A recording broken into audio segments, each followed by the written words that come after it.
Welcome to another edition of Dogrunner Fusiontalk.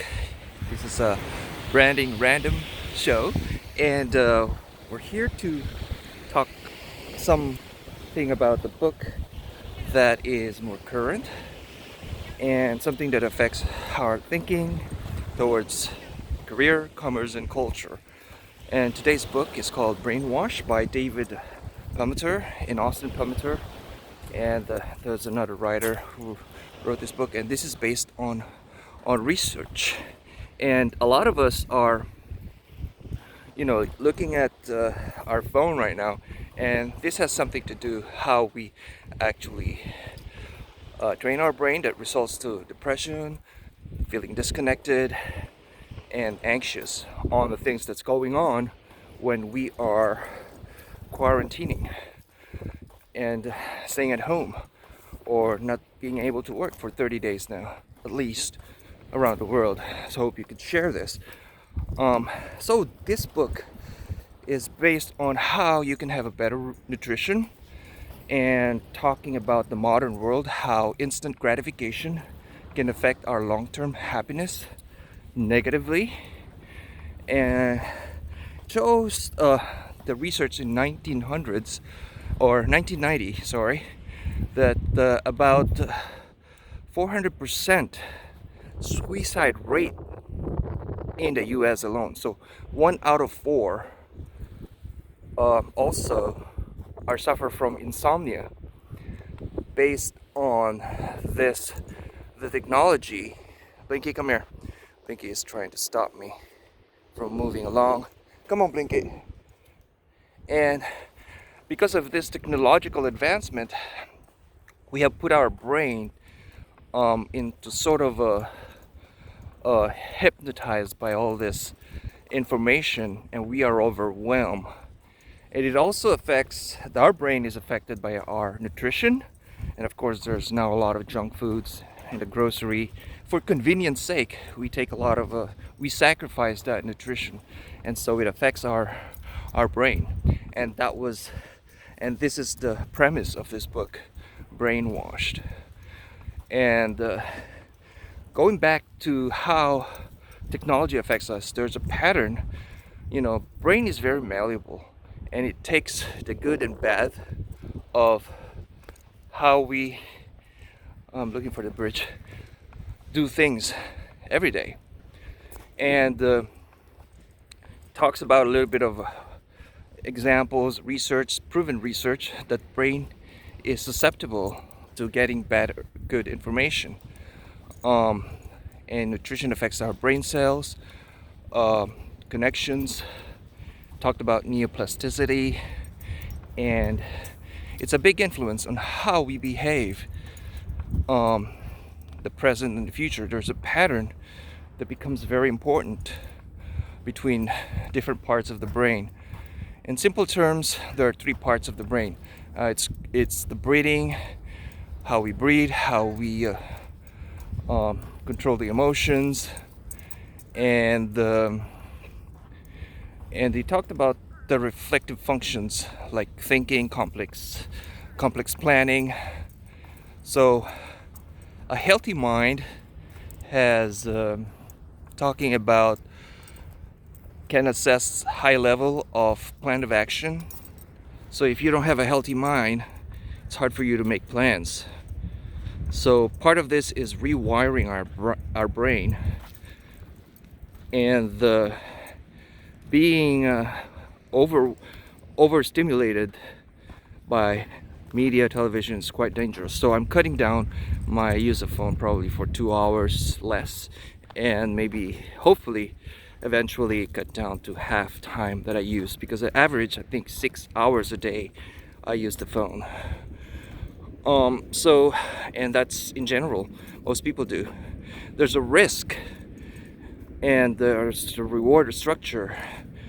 The brains are overly stimulated, and so like anything else, it's balance.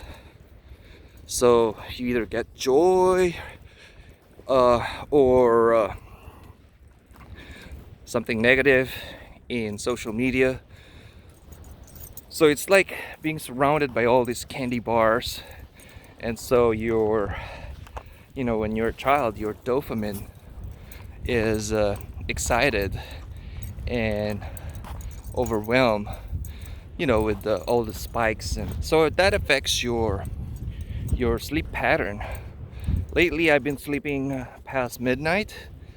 It's because of, besides watching the 2-hour press conference every day, we watch series on television. I have to admit, I have to confess, and we are so overcharged, and this becomes a vicious cycle. So digital devices can exacerbate these problems. Typically when you wake up after breakfast, what's the first thing you do? I bet you check your phone, right? So don't worry, I do the same thing. But there's also a survey saying that 16% of teenagers feel addicted to their phones. And the digital connection, it's extremely useful, but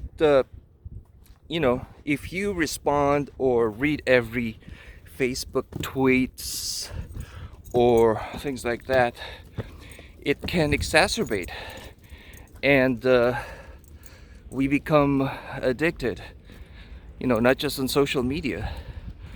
And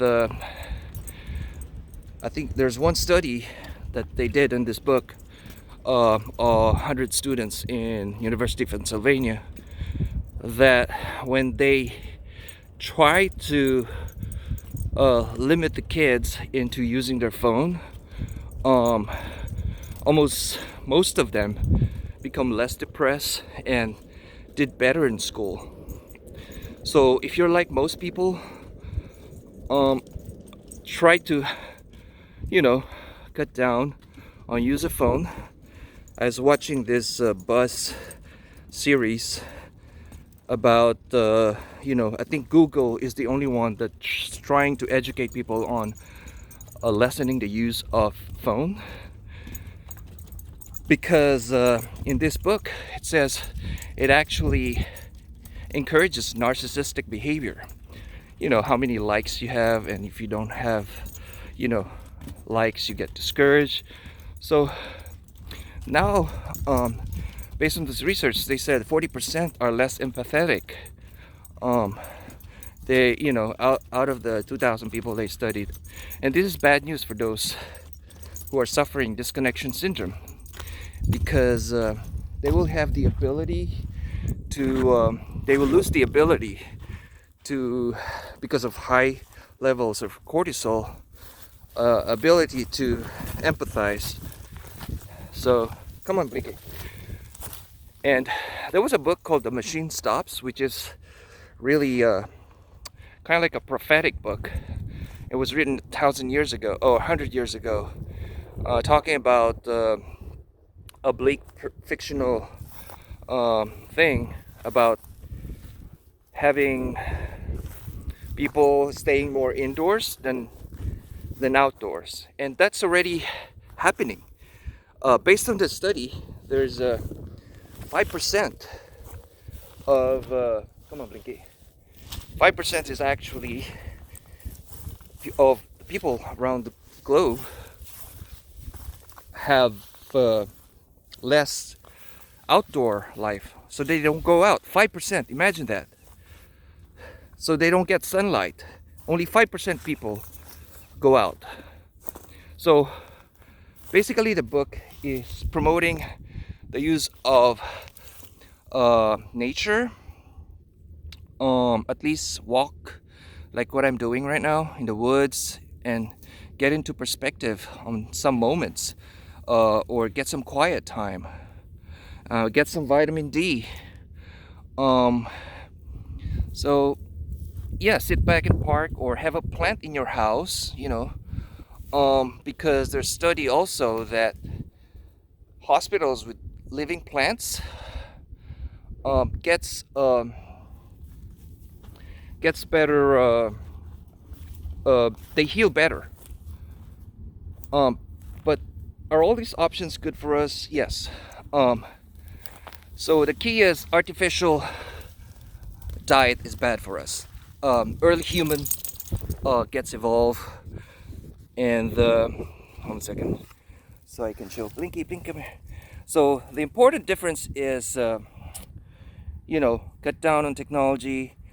The book also talked about our diets. People that eats too much sugar, 70% of the food we eat has altered to include extra sugar. So watch out, from rice, and it causes Alzheimer's, and because of excessive consumption of sugar. This didn't exist, you know, 50 years ago.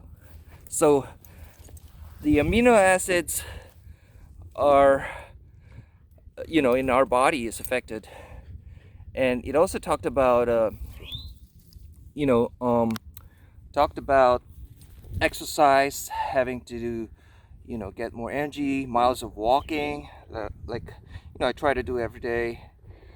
So the key is regular exercise improves cognition. That's the message of the book. At least 30 minutes exercise a day, walking. And based on the study, only 5% of people do this. So exercise can do a lot of help. And based on the study also, they studied children who are active scored better on math because of the increased blood flow towards their prefrontal cortex part of their brain. A lot of the athletes, runners, people like that are actually intelligent, they would think, but it's actually affected by their energy affecting their brain. So it doesn't matter what workout you choose. So anything, maybe sit-ups, push-ups, walking in your room or stairs. So that's effective to increase your immune system. And we know this COVID-19 affects greatly on those who have low immune system. So it's a good idea to just have hold on a second, I have to be most likely because people feel that mindfulness. Also another topic he talked about was meditation. So if you can't exercise that much, try to do meditation, like the breathing. I've been doing this breathing for 4, 8, something like that. You count breathing in 4 seconds, breathing out 7 seconds, things like that. There's a few more studies in the book by Stanford University towards affecting our emotions, anxiety, depression. It's all related to our habit, having too much coffee. So try to get this breathing and minimize junk foods, I guess. So mindfulness is a skill that hopefully will affect your career, commerce, and culture, your business, how you run people, how you run business, lead people. So poor nutrition, distractions from social media, besides being brainwashed by mainstream media, you need to wash your brain. And I read somewhere that it's sleep is like a shampoo to wash your brain. So get enough sleep and stick to that routine of good habits. So until next time, I hope you will take those advice and you don't have to follow them. Just these are research with some opinions. So until next time, have a great run.